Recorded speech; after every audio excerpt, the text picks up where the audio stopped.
The latest Superman movie introduced audiences to a handful of DC characters that have either never been adapted in a live-action movie or have very little adaptations outside of the comics. You have people raving about Nathan Fillion's portrayal as Guy Gardner or Mr. Terrific stealing the show in nearly every scene he's in. The one that doesn't get as much attention in comparison is Isabella Merced's Hawkgirl. Not that she was bad or subpar, she's just given the least amount of screen time. But it did leave me wanting to see more of her and her background in the DCU, given the very complicated history of Hawkgirl in DC Comics. The Superman movie firmly cements a fantastical universe filled with kaijus, pocket universes, interdimensional imps. Getting into the nitty-gritty of Hawkgirl's origins and the possible cosmic side of things would seem very tame in comparison. However, it seems like not a lot of people actually understand the version of Hawkgirl that's been depicted in the movie. Most people go back to the version seen in the Justice League and Justice League Unlimited animated series, where Shira Hall from the planet Thanagar is a member of the Justice League, with some fans hoping to see her join the Justice League and possibly have a relationship with John Stewart Green Lantern in the DCU. But that's not really the character that's being shown on the big screen. In DC Comics, there's a difference between Hawkgirl and Hawkwoman, and Shira Hall being referred to as Hawkgirl instead of Hawkwoman in the DCAU only feeds into that confusion for general audiences. Yeah, I know it's weird, but just stay with me for this one. To keep things as simple as possible for me and you, I'll be referring to things established in post-crisis, as that's not only what's most relevant to the character in Superman, but it also aligns with DC Comics' most recent rendition of the Hawkgirl character. So any of the pre-crisis stuff surrounding the origins of Hawkman and Hawkgirl, I'm not touching unless it's somehow carried over into the current canon. As you may or may not know, the central focus of Hawkman and Hawkgirl's mythos involves reincarnation and living countless lives over thousands of years, destined to be together. According to the 2018 Hawkman series, the very first incarnations of Hawkman and Hawkgirl were Qatar Deathbringer and Shira, an angel herald of the presence,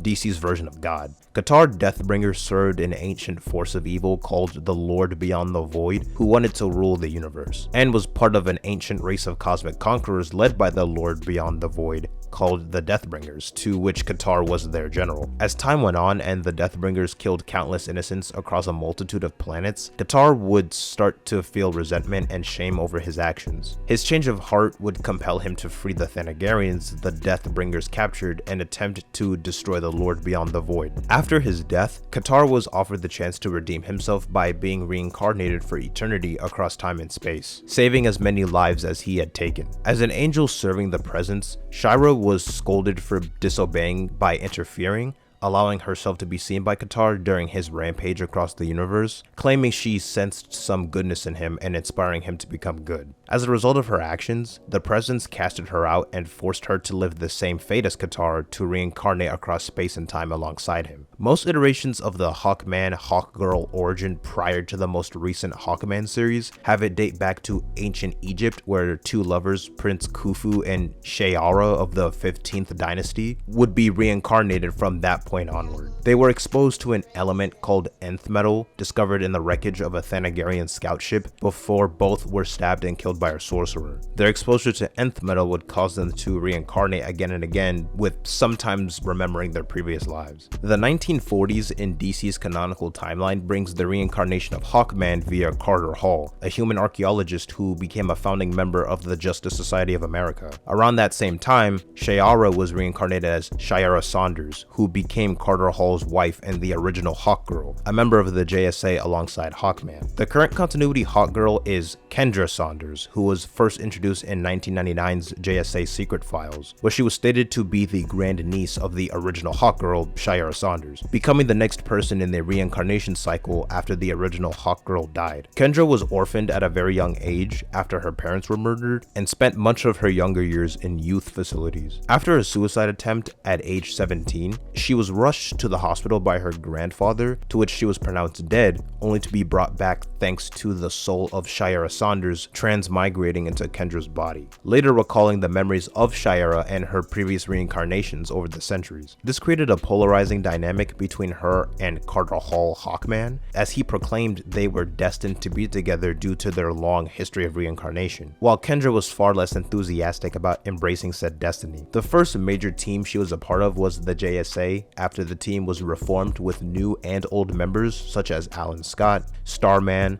Wildcat, Atom Smasher, Black Canary, Sand, Dr. Fate, Hourman, Jay Garrick Flash, and Stargirl, who was referred to as the Star-Spangled Kid at the time, as well as others who would go on to join the team down the line. Later in the post-crisis timeline, Hawkgirl would go on to join the version of the Justice League of America that was formed after Infinite Crisis. Prior to when Kendra was first introduced in the late 90s, it was established that the Shiera from the planet Thanagar was a completely separate character from the reincarnation cycle, a Thanagarian police officer who held the moniker of Hawkwoman, which is the version of the character that is more in line with the Hawkgirl seen in Justice League and Justice League Unlimited. Some retcons and a hard reboot later, DC would reintroduce Kendra Saunders into main continuity as Hawkgirl, joining the Justice League in Scott Snyder's run after the events of Dark Knight's Metal. This is the era where they implement the reincarnation origin I mentioned earlier with the Deathbringers and whatnot. The 2018 Justice League run explained that a cosmic being known as Perpetua broke the chain of Hawkgirl's resurrection by splitting the soul of Shiera Saunders, the original Hawkgirl of the JSA, into two separate individuals after her death. So you have Kendra Saunders roaming around as Hawkgirl and as a member of the Justice League, while also having Hawkwoman, Shiera Hall, the Empress of the Thanagarian Empire and daughter of Thanagar Emperor Provis. Not to be confused with the previous Shiera Hall, spelled differently, whose maiden name is Shiera Saunders,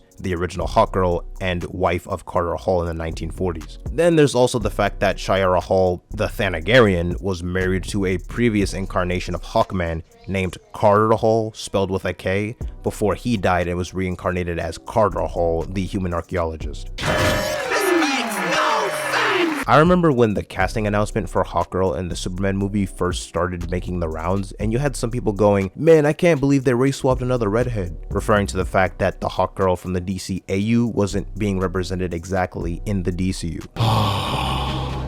It was honestly hilarious seeing people complaining about that when that's not even the character being adapted. The Thanagarian version of Shiera has been referred to as Hawkwoman instead of Hawkgirl since the early 80s. The Hawkgirl mantle has mostly been in reference to Kendra Saunders since she made her debut in 1999. Even though it's never explicitly stated in the movie, the Hawkgirl seen as part of the Justice Gang in Superman is Kendra Saunders. And Kendra, ever since making her mark in post-crisis DC Comics, has been depicted as being Hispanic American, with her most recent solo series confirming that she is of Cuban descent. Kendra's got some issues, so she sort of like leads with anger. I think at all times she sort of leads with this sort of like war cry mentality.